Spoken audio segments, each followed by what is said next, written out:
Let's discuss the lymph-brain connection. Recently in 2015, researchers found lymphatic vessels in the brain.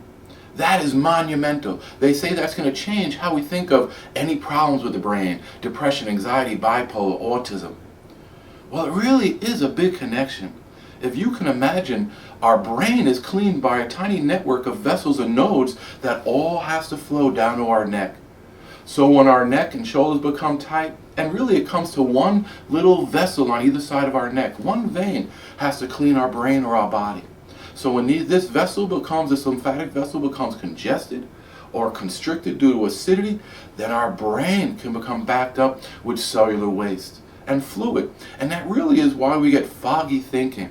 Because when we are having problems with thinking or can't think because of fluid, we take a Claret and a Benadryl and we feel better. So it shows you that it has to do with excess fluid, and that is really what the lymphatic system must remove: fluid and cellular waste and other toxins from our body.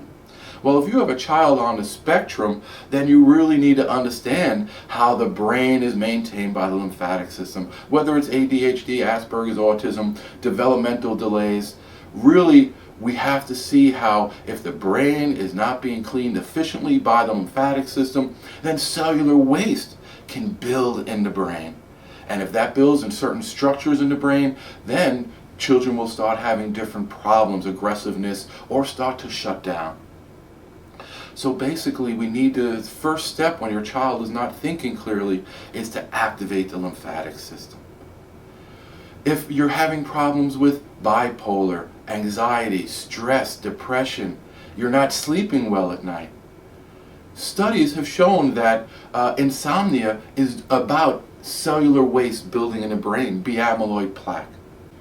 Alzheimer's is already known to be about B-amyloid plaque building in our brain. And as this waste builds, we slowly lose our ability to think. There's another disease called Batten disease, where children are born normal, and between the ages of 3 to 5, they actually deteriorate and actually succumb to their nerves and body becoming filled with cellular waste and die. Cellular waste is affecting our brain in all of us, in children, and we need to understand the lymphatic system's role. It really is basic. The lymphatic system is a plumbing system, a tiny network of vessels and nodes, some as thin as your hair or microscopic. And if you can imagine a plumbing system that thin, it's going to get clogged often. So we need to keep our shoulders moving. Shuffle your shoulders often. Don't let them get tight. And that allows more blood flow through your shoulders, which allows our head to flow. But there are many things you need to do. Good posture allows our lymph to flow properly. Being well hydrated. Some exercise every day to move our blood helps to get blood through our brain. It's been shown by the Centers for Disease Control that it really is about circulation in the brain that will help you keep your brain as you get older. So even though Sudoku and crossword puzzles are good, it's really about creating circulation of blood through your brain so that we can relieve cellular waste that might be creating many problems in our ability to think. So again, if you know anyone who's having problems with a child on the spectrum or having a problems themselves, not able to sleep, depression, anxiety, bipolar, even a nervous problem in their body with twitching, please tell them about our site, lymphaticrei.org.